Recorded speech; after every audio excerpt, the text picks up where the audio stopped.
Here's something that doesn't make sense. MSC Cruises books over 4 million passengers every single year, making them the fourth largest cruise line in the world. Yet if you spend 5 minutes reading online reviews, you'd think they were running floating prisons. With ratings hovering around 1.6 stars and passengers calling it the Spirit Airlines of the seas, you have to wonder, are millions of people just masochists, or is there something else going on here? I decided to dig deeper into this mystery, and what I found will completely change how you think about cruise reviews. Because the truth is, MSC isn't failing at being an American cruise line. They never tried to be one in the first place. And that disconnect is creating some of the most brutal reviews in the cruise industry, while simultaneously building one of the most loyal passenger bases you've never heard of. But before we get into why people either absolutely love or completely despise MSC, let me show you what those scathing reviews are actually telling us. Because buried in all that anger are some shocking truths that no cruise line wants you to discover. When passengers leave reviews calling MSC Cruises a nightmare, they're not lying. They're just not telling you the whole story. Take this recent review that perfectly captures the American passenger experience. Poor, unempathetic staff, badly managed amenities, limited food choices, and having to pay for basic stuff like conditioner and body lotion felt like a robbery. The reviewer goes on to point out that even 2-star hotels provide these items for free. But here's what that review doesn't mention. MSC is an Italian cruise line operating under European hospitality standards, not American ones. In Italy, paying for premium toiletries in hotels is completely normal. What feels like nickeling and diming to American passengers is actually standard practice across most of Europe.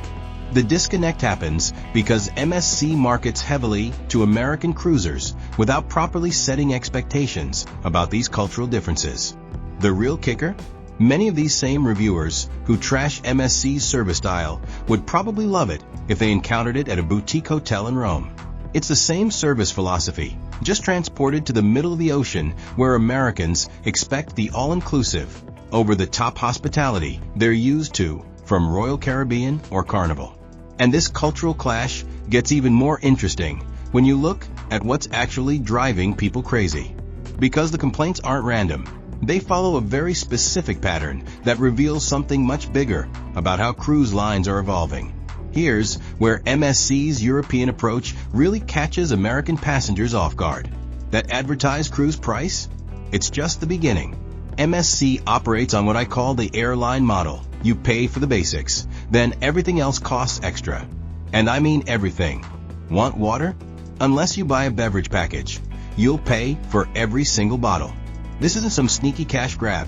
It's standard practice in Europe, where tap water quality varies by region and bottled water is the norm. But American cruisers are used to free water everywhere on ships, so this immediately feels like theft. Then there are the automatic service charges of $16 to $20 per person per day. Again, standard practice, but MSC doesn't do a great job explaining this up front. What really gets people upset are the surprise charges that show up on their bills. One passenger discovered that MSC was automatically charging their account for UNICEF donations during pub quiz nights, claiming it was in the small print. The breakfast buffet might be free, but want an omelet made to order? That's extra.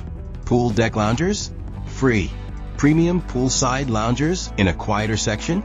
Extra charge. Even charging your phone in public areas can cost money on some MSC ships because the premium outlets require payment. But here's the thing that MSC defenders always point out. When you add up all these charges, you're still often paying less than you would for a comparable American cruise line. The base price is genuinely lower. The problem is that MSC's marketing doesn't prepare you for what lower base price actually means. What really drives passengers crazy isn't the charges themselves. It's the constant decision fatigue of figuring out what costs extra and what doesn't. And that's before you even encounter the biggest culture shock of all. Every morning on an MSC cruise, you'll wake up to announcements in 5 different languages: Italian, English, French, German, and Spanish. Sounds cosmopolitan and sophisticated, right? In practice, it means every single announcement takes 5 times longer than you're used to. Safety briefings, activity schedules, dining information. Everything gets repeated 5 times.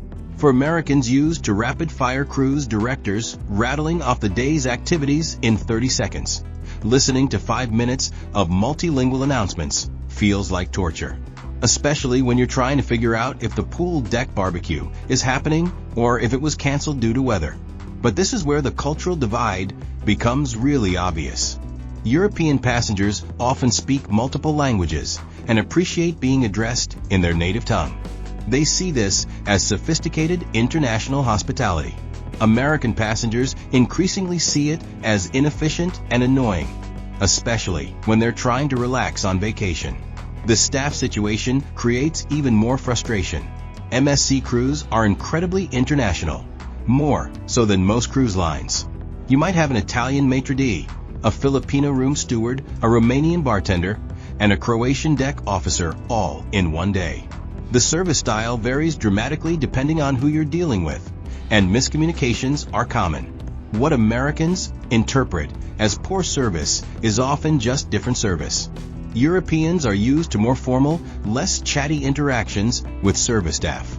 They don't expect their waiter to introduce themselves, share their hometown, and ask about their day. Americans do.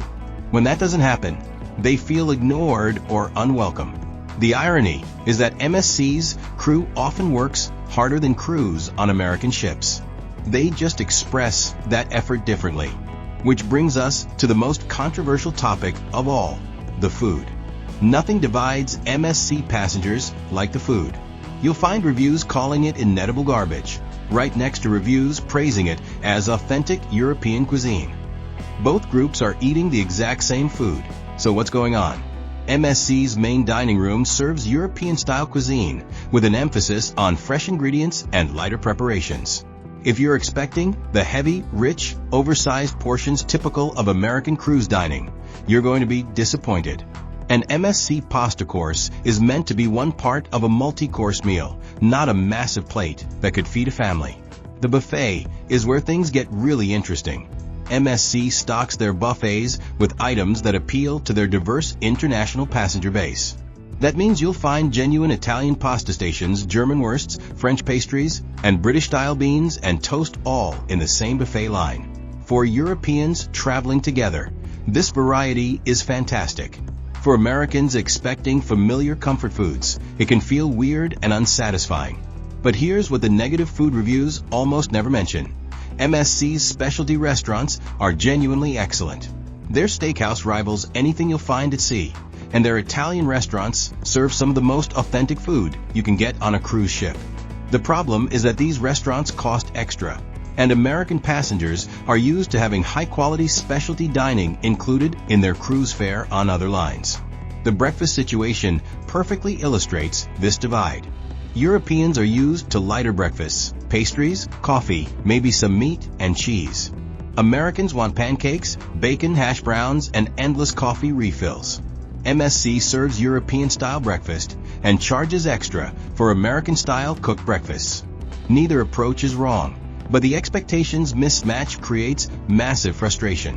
What's fascinating is that passengers who understand this going and often have amazing food experiences on MSC.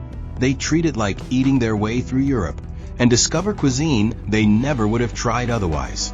Passengers who show up expecting familiar American cruise food feel completely let down. And this expectation management problem extends beyond just food into every aspect of what MSC actually does better than their competitors. Here's what MSC's critics don't want to admit. When it comes to ship design and innovative features, they're actually leading the industry.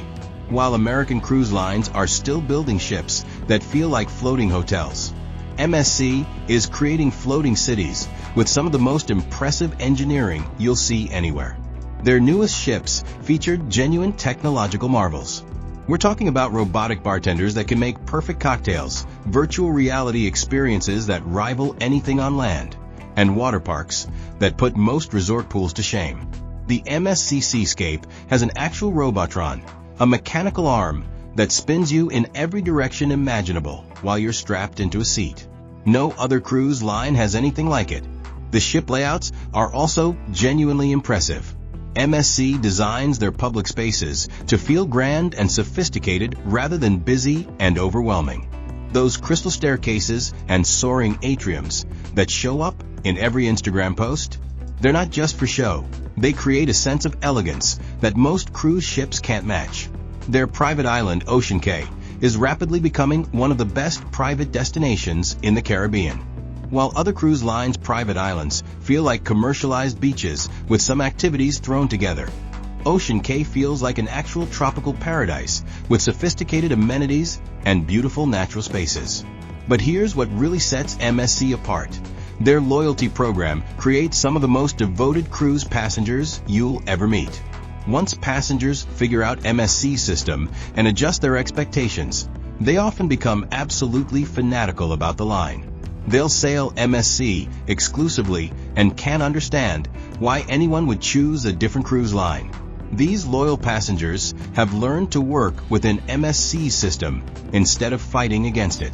They book beverage packages up front, set realistic expectations about service style, and treat the cultural differences as part of the experience rather than problems to be solved. For them, MSC offers something no American cruise line can: a genuinely European vacation experience at sea. The question becomes, are you the type of passenger who can make that mental adjustment, or will MSC's differences drive you crazy? After analyzing hundreds of reviews and talking to passengers, a clear pattern emerges. MSC creates amazing vacations for certain types of travelers, while making others absolutely miserable. The difference isn't about money or cruise experience. It's about mindset and expectations. Passengers who love MSC tend to be curious about different cultures, comfortable with language barriers, and excited by variety even when it's unfamiliar. They see the multilingual announcements as cosmopolitan rather than annoying. They enjoy trying European breakfast items instead of demanding American pancakes.